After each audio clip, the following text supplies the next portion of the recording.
बच्चों, कैसे हैं आप सब? आशा करती हूँ आप सब अच्छे होंगे, स्वस्थ होंगे। स्वागत है आपका इस कक्षा में। आइए आज हम पढ़ते हैं व्याकरण का पाठ 4 शब्द विचार। शब्द विचार देखिए, हमने वर्ण के बारे में पढ़ा, ठीक है, अक्षर के बारे में जाना, संधि वर्ण से वर्ण का मेल जाना, है ना, स्वर से स्वर का मेल। अब हम पढ़ेंगे शब्द के बारे में, जो वर्ण को मिला के शब्द बनते हैं, ठीक है। वर्णों के मेल को सार्थक मतलब कुछ अर्थ निकलना चाहिए उस शब्द का। जब हम वर्णों को मिलाते हैं, उनको मिला के जो शब्द बनेगा उसका कुछ ना कुछ अर्थ अवश्य निकलना चाहिए। तो चलिए शुरू करते हैं।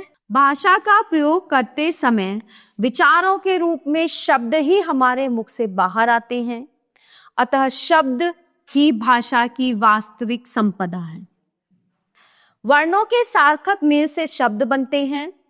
नीचे उदाहरण देखिए, जैसे बगीचे उषा रही है टहल में, गलत है। उषा बगीचे में टहल रही है, सही है, ठीक है। इस तरह से देखिए, मैं आपको समझाती हूँ। ये गलत है, ये सही है। मेट्रो में के शहरों सुविधा चलने से हो गई, गलत। शहरों में मेट्रो के चलने से सुविधा हो गई है। पुस्तकालय शांति में है बैठते से, पुस्तकालय में शांति से बैठते हैं, ठीक है। अब वर्णों को मिला के शब्द बने, शब्दों को मिला के वाक्य बने। तो शब्दों का ये शब्द हमने मिलाए, लेकिन इनका गलत मतलब आया निकल के, ठीक है। ये सही है। तो इस तरह से, तो ऊपर बॉक्स में लिखे वाक्यों का अर्थ समझ आ रहा है। इनकी रचना वर्णों के सार्थक मेल से हुई है, जबकि गोले में लिखे वाक्यों का अर्थ समझ नहीं आ रहा है। इनकी रचना वर्णों के सार्थक मेल से नहीं हुई है। तो इस प्रकार वर्णों के सार्थक समूह को शब्द कहा जाता है। शब्दों का वर्गीकरण। हिंदी भाषा विशाल सागर के समान है, जिसमें अन्य भाषाओं की शब्द रूपी नदियां आकर मिलती रहती हैं तथा इसे और भी समृद्ध बनाती रहती है। भाषा कुछ शब्द स्वयं बनाती है तो कुछ शब्द अन्य भाषाओं से ग्रहण करती है। शब्दों का वर्गीकरण 4 आधारों पर किया जाता है, ठीक है। शब्दों का वर्गीकरण व्युत्पत्ति रचना के आधार पर, स्रोत या उत्पत्ति के आधार पर, अर्थ के आधार पर और प्रयोग के आधार पर। व्युत्पत्ति रचना के आधार पर शब्द कई प्रकार से बनते हैं। कुछ शब्द एक से अधिक शब्दों को जोड़कर बनाए जाते हैं। सभी शब्दों का अपना अर्थ होता है। एक शब्द जब दूसरे शब्द के साथ जुड़ता है तब वह भिन्न अर्थ देता है। जैसे बैल, पशु, गाड़ी, वाहन। बैल गाड़ी, बैलों द्वारा खींची जाने वाली गाड़ी। रचना के आधार पर शब्दों के 3 भेद होते हैं: रूढ़ शब्द, यौगिक शब्द और योगारूढ़ शब्द। रूढ़ मूल शब्द, जो शब्द किसी विशेष अर्थ के लिए रूढ़ या प्रसिद्ध हो जाते हैं, वे रूढ़ अथवा मूल शब्द कहलाते हैं। इनके खंड या टुकड़े नहीं किए जा सकते। यदि शब्दों के खंड किए जाते हैं तो ये अर्थहीन हो जाते हैं। जैसे पुस्तक, नल, पानी, हाथी आदि शब्दों का अर्थ है, परंतु यदि इन्हें नल, पुस्तक, हाथी, पानी करके लिखा जाए तो इनका कोई अर्थ नहीं रह जाता। प्रत्येक रूढ़ या मूल शब्द का अपना निश्चित और विशेष अर्थ होता है। यौगिक शब्द 2 अथवा 2 से अधिक शब्दों के योग से बनने वाले सार्थक शब्द यौगिक शब्द कहलाते हैं। यदि शब्दों के टुकड़े किए जाएं तो वे खंड भी सार्थक होते हैं। जैसे राष्ट्रपिता, राष्ट्रपिता, प्रयोगशाला, प्रयोगशाला। ये सभी शब्द 2 मूल शब्दों के जोड़ से बने हैं, जिनका अपना विशेष अर्थ है। यौगिक शब्द का रूप लेने पर भी इनका अर्थ दोनों खंडों के अर्थ का योग ही होता है और इन शब्दों की रचना उपसर्ग, प्रत्यय, संधि, समास आदि द्वारा होती है। योगारूढ़ शब्द जो शब्द यौगिक होते हुए भी विशेष अर्थ के लिए रूढ़ हो जाते हैं वे योगारूढ़ शब्द कहलाते हैं। इन शब्दों के एक से अधिक अर्थ होते हैं, परंतु ये किसी एक विशेष अर्थ के लिए ही प्रसिद्ध होते हैं। जैसे जल, जलज, जल यानी पानी, ज मतलब जन्मा, कमल। पानी में तो बहुत से जीव जंतु, पेड़ पौधे जन्म लेते हैं, परंतु सभी को जलज नहीं कहा जाता। ये शब्द कमल के लिए रूढ़ हो गया है। तो इसी प्रकार नीलकंठ यानी नीले कंठ वाला यानी कि शिव, कंठ मतलब गला। नीले रंग का कंठ अनेक पक्षियों का भी होता है, परंतु ये शब्द शिव के लिए रूढ़ हो गया है। स्रोत या उत्पत्ति के आधार पर हिंदी भाषा विशाल सागर के समान है, जिसमें अनेक भाषाओं की शब्द रूपी नदियां आकर मिलती हैं। इसलिए इस भाषा का शब्दकोश भी बहुत विस्तृत हो गया है। आधुनिक समय में तो ये निरंतर बढ़ता ही जा रहा है, क्योंकि सभी देश एक दूसरे से संचार माध्यमों से जुड़े हुए हैं। हिंदी भाषा में भी शब्दों के स्रोत अथवा उत्पत्ति का माध्यम अनेक भाषाएं रही हैं, जैसे अंग्रेजी, पुर्तगाली, तुर्की, संस्कृत, अरबी, फारसी आदि। इस आधार पर शब्दों के 4 भेद होते हैं। तो स्रोत के आधार पर शब्द भेद हम देखेंगे, तत्सम, तद्भव, देशज और विदेशी शब्द। तत्सम शब्द, तत् उसके, सम समान, अर्थात उसके समान। तो जो शब्द संस्कृत भाषा या मूल भाषा से ज्यों के त्यों हिंदी में आ गए हैं वे तत्सम शब्द कहलाते हैं। इनका प्रयोग हिंदी में भी उसी रूप में किया जाता है जिस रूप में संस्कृत में किया जाता है, जैसे अश्रु, अग्नि, जिह्वा, हृदय, सूर्य, प्रकाश, स्वर्ण, क्षेत्र, ग्राम, दिवस, आश्रम, कर्ण आदि।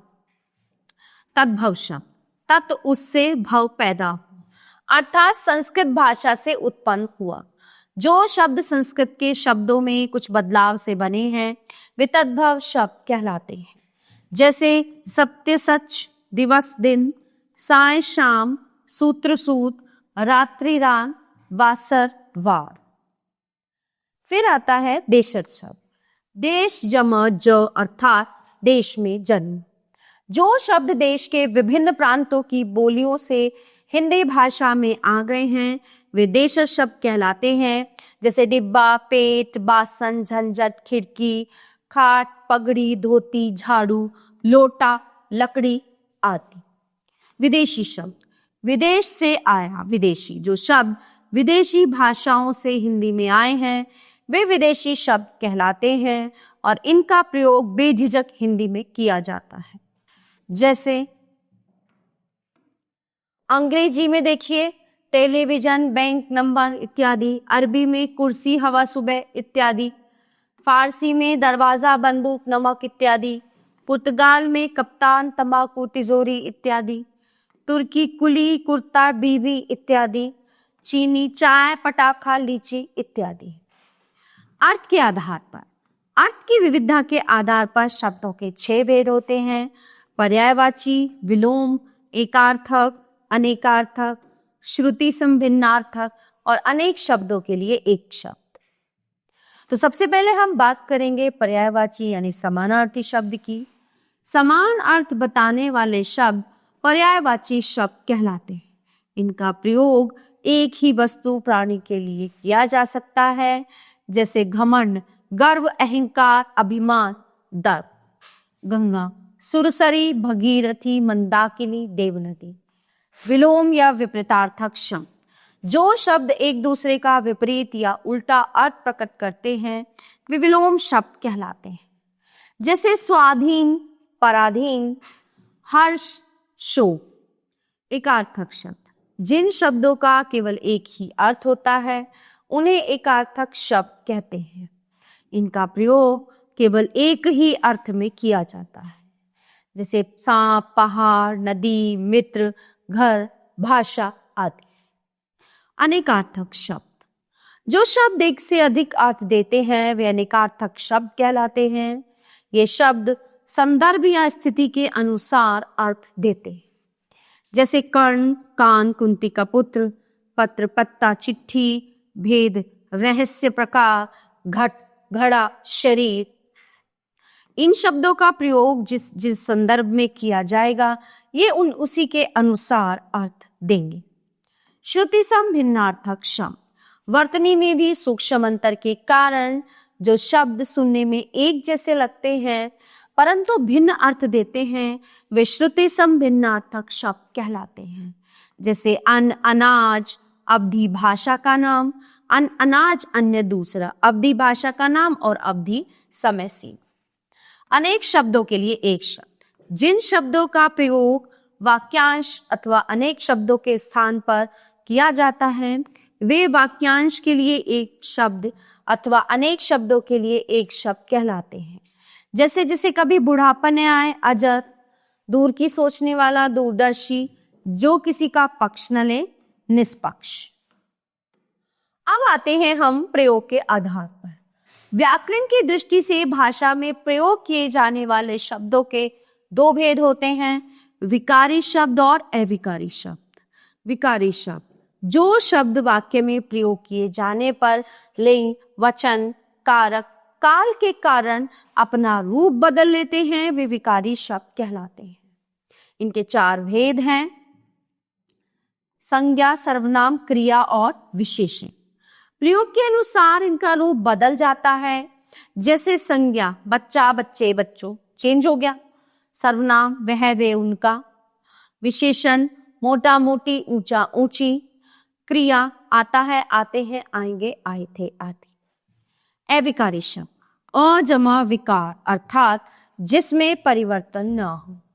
तो जिन शब्दों के रूप में लिंग, वचन, कारक, काल आदि के कारण कोई परिवर्तन नहीं होता वे अविकारी शब्द कहलाते हैं।